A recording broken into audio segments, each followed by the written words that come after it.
আজকে আমরা খেতে চলেছি গরম গরম দেশি মুরগির ঝোল, তাও আবার এই শীতের দুপুরে। আর সম্পূর্ণ রান্নাটাই করবে আজকে আমার বাবা। তো সবার প্রথমে এটাকে ভালো করে পরিষ্কার করে নেওয়া হলো, তারপরে এটাকে ছোট ছোট পিস করে নেওয়া হচ্ছে যাতে মাংসটা খুব ভালোভাবে সেদ্ধ হয়। তো দেখতেই পাচ্ছ এখানে কাটাকুটির পর্ব আমাদের একদমই শেষ, এখন মাখামাখির পর্ব। তাই সবার প্রথমে বাবা মাংসের উপর দিয়ে দিল পেঁয়াজ, তারপরে আদা রসুন বাটা, আলু, যাবতীয় যত মশলাপাতি লাগে সব, তারপরে সর্ষের তেল দিয়ে ভালো করে চটকে চটকে এখানে মেখে নিচ্ছে। মাখামাখি শেষ, তারপর বাবার মনে পড়েছে যে টক দই দিতেই ভুলে গেছে। যাই হোক, আমারই বাবা, একটু ভুলার অভ্যাস তো থাকবেই।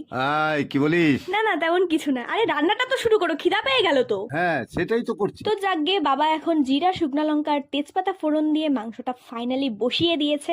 আর আমার মাংসতে গোটা রসুন খেতে ভীষণ ভালো লাগে, তাই দুটো রসুনও দিয়ে দিলাম। আর এদিকে দেখো, দেখতে না দেখতে আমাদের মাংস একদম রেডি। এটা দেশি মুরগির ঝোল কম কষা বেশি হয়েছে। তো এখানে আমি গরমা গরম ভাত আর দেশি মুরগির ঠ্যাং নিয়ে এনেছি, আর রসুনটা তো নিতেই হবে। যা হয়েছিল না, একদম চরম লেভেলের। চলো আজকের জন্য টাটা।